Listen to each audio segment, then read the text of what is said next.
सोलोंथाइ होनाय गुन गोनां सोलोंथाइ होनाय सुबुं दाफुंनाय सुबुं सम्पद दानाय समाज दानायाव मदद खालामबाय बिथांमोनखौ जोङो दिनै सायख'नायनि गेजेरजों मोनथाम खोलोबाव जोङो लानो हादों। गिबियै गोजौ फरायसालि, गेजेर फरायसालि आरो गुदि फरायसालि। दा बे बुब्लियाव थोंजोङै गोबाव खालामा हसिया सिनायथि होनायजोंनो लोगोसे मानाव गेदेर सार बिथांमोनखौ दुलाराय बर' फरायसा आफादनिफ्राय जोङो बरायनो सानदों। दा बे बुब्लियाव गोजौ फरायसालिनि मधुराम बर' साबसिन फोरोंगिरि देग्लायनि दुलाराय बर' फरायसा आफादा गथायनाय बान्थाखौ मोननो हानाय, जाय बिथाङा नेशनेल टिचार एवार्डबो मोननो हाखादों। बोसोरनैसोनि सिगाङाव बिथांखौ जोङो दिनै मान होनानै, बिथांखौ जोङो दिनै सिबिनानै जोङो बे जौस्राङाव हांख्रायदों। बिथांनि मुङानो जाहैबाय बिनन्द स्वर्गियारि। मानगोनां बिथांखौ दुलाराय बर' फरायसा आफादनिफ्राय सिनायथि लाग्रोनो बे समाव खावलायदों आरो गांसे आर'नाइ बिथांखौ बरायगोन।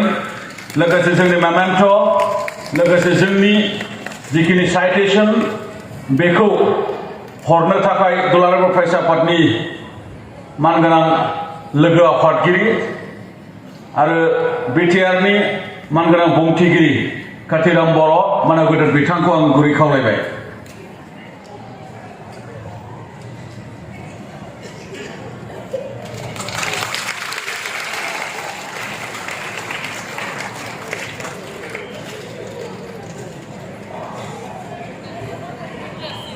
बयबो आखाइ खबनानै हो।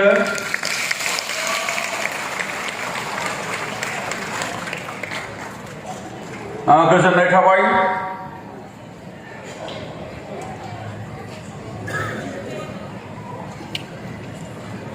बे बुब्लियाव जोङो गेजेर फरायसालिनि जे साबसिन फोरोंगिरि महरै दिनै मोननो हानाय, जाय बिथाङा बे जौस्राङाव दङ, बिथांनि मुङानो जाहैबाय रन्जित कुमार गयारि।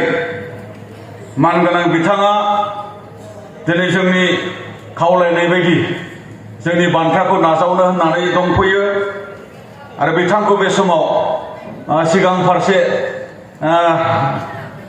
सिगांबोनो थाखाय आं गुरै खावलायबाय आरो बे बान्थाखौ हरनो थाखाय नायल' जाल' बर'निनो गिबि आसामनि आयेन आफादनि बुंथिगिरि मानगोनां सार बिस्वजित दैमारि बिथांखौ बे बान्थाखौ हरनो थाखाय आङो गुरै खावलायबाय आरो मदद खालामगोन दुलाराय बर' फरायसा आफादनि लोगो आफादगिरि खोरोमदाव औवारि, बिटिआरनि स्पिकार मानगोनां काथिराम बर' बिथां।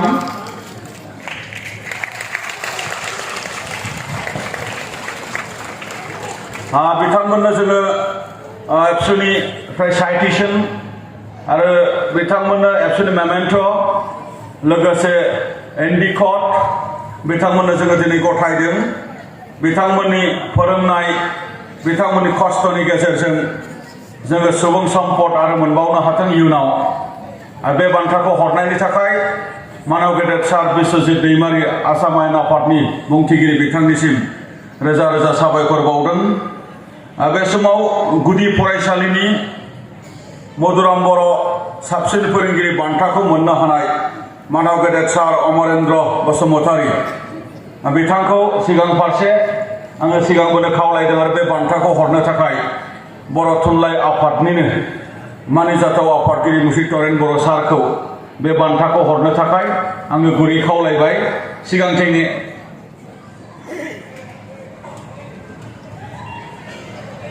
मदद खालामनो थाखाय दुलाराय बर' फरायसा आफादनि सोलोंथाइ नेहाथारि मानगोनां रमिय कुमार बसुमतारी बिथांखौ आं गुरै खावलायबाय।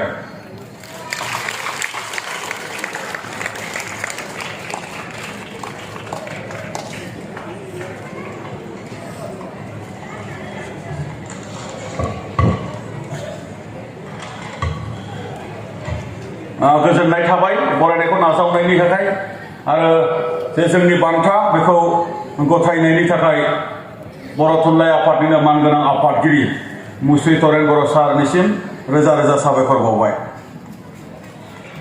दुलाराय बर' फरायसा आफादा देग्लाय फोसावनाय जे सुबुं मावमिन आनजाद आसामना खुंनाय बे आनजादाव जोंनि गासै माने बर' सुबुंफोरा 14सा उथ्रिसारनो हादोंमोन। जोंनि मोननाय हिसाबाव बिथांमोनखौ दुलाराय बर' फरायसा आफादा मान बावनो आरो फेलिसिटेसन होनो थांखि लानाय बायदि बिथांमोनखौ जोङो दिनैनि बे मेलाव जोङो हांख्रायदोंमोन। बिनि गेजेराव 4 जोंनि अफिसार्स बिथांमोना दिनै नुजानो हादों। बिथांमोनखौ जोङो दिनै बरायनो थाखाय जोङो सिगांदों। गिबि गिबियाव अनुपम बर' बिथाङा ACS मोननो हादों। APSC आनजादाव उथ्रिसारनायनि गेजेरजों मानगोनां बिथाङा दिनै सौफैनो हायाखै, नाथाय बिथांनि फंबाय माइनाव गयारि बिथाङा दंफैयो आरो बे बान्थाखौ हरनो थाखाय आङो बे बुब्लियाव खावलायनो लुबैदों दुलाराय बर' फरायसा आफादनि लोगो आफादगिरि मुस्रि खोरोमदाव औवारि बिथांखौ आं खावलायबाय आरो माइनाव बर' गयारि बिथांखौ सिगां फारसे फैनो थाखाय आं गुबै खावलायबाय। सिगां फारसे रमियो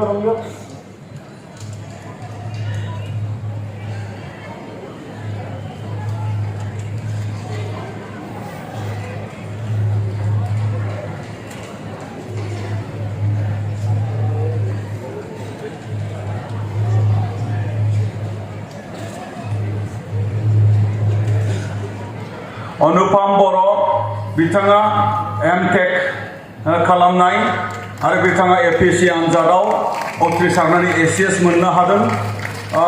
अनुपम बर'नि नुजाथिनो हायियाव अनुपम बर'निनो फंबाय माइनाव गयारि बिथाङा बे जोंनि बरायनायखौ नाजावबाय। बेनि थाखाय बिथांनिसिम रोजा रोजा साबायखर बावदों। आरोबाव जोंजों दङ जतिश दैमारि बिथाङा MSc आरो बिथाङा APSC आनजादाव उथ्रिसारनानै इन्सपेक्टर अफ टेक्सेस बेखौ मोननो हादों। बिथांनि न'आ भकतपारा उदालगुरि जिल्ला। बिथांखौ बे बुब्लियाव जोङो बरायगोन। এতিয়া আমি জতিশ দৈমাৰী ডাঙৰীয়া দিৱস ফেলিচিটেশ্যন আমি দিব বিচাৰিছোঁ আৰু এই ফেলিচিটেশ্যন দিবৰ কাৰণে মই এই সভাত উপস্থিত থাকিব পৰা আমাৰ অল আসাম ষ্টুডেণ্টছ ইউনিয়নৰ মুখ্য উপদেষ্টা শ্ৰীযুত সমুজল ভট্টাচাৰ্য ডাঙৰীয়া দিৱস আমাৰ জতিশ দৈমাৰীক ফেলিচিটেশ্যন দিবৰ কাৰণে বঁটা প্ৰদান কৰিবৰ কাৰণে মই অনুৰোধ কৰিছোঁ। জতিশ দৈমাৰী দङ না?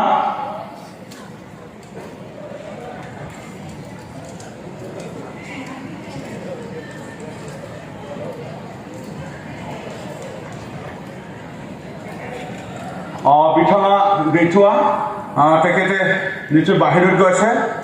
এই মুহূৰ্তত মই অনুৰোধ কৰিব বিচাৰিছোঁ দৈতুন বডোচা। দৈতুন বডোচা আমাৰ লগত উপস্থিত আছে। এতিয়া মই অনুৰোধ কৰিব বিচাৰিছোঁ আগলৈ আহিবৰ কাৰণে আৰু এই বঁটাটো বা ফেলিচিটেশ্যনটো দিবৰ কাৰণে অলপ আগত মই অনুৰোধ কৰি ৰাখিছিলোঁ আমাৰ অল আসাম ষ্টুডেণ্টছ ইউনিয়নৰ মুখ্য উপদেষ্টা শ্ৰীযুত সমুজল ভট্টাচাৰ্য ডাঙৰীয়া দেৱক এই ফেলিচিটেশ্যনটো দিবৰ কাৰণে প্ৰদান কৰিবৰ কাৰণে মই অনুৰোধ কৰিছোঁ। দৈতুন বডোচা ডাঙৰীয়া দেৱ উপস্থিত হ'ব পৰা নাই। দৈতুন বডোচাৰ মানে মাতৃয়ে আমাৰ ফেলিচিটেশ্যনটো গ্ৰহণ কৰিছে। তাৰ বাবে মই বাইদেউলৈ মই অশেষ ধন্যবাদ জ্ঞাপন কৰিছোঁ। আৰু বঁটা প্ৰদান কৰাৰ কাৰণে আমাৰ অল অসম ষ্টুডেণ্টছ ইউনিয়নৰ মুখ্য উপদেষ্টা শ্ৰীযুত সমুজল ভট্টাচাৰ্য ডাঙৰীয়া দেৱক মই ধন্যবাদ জ্ঞাপন কৰিছোঁ।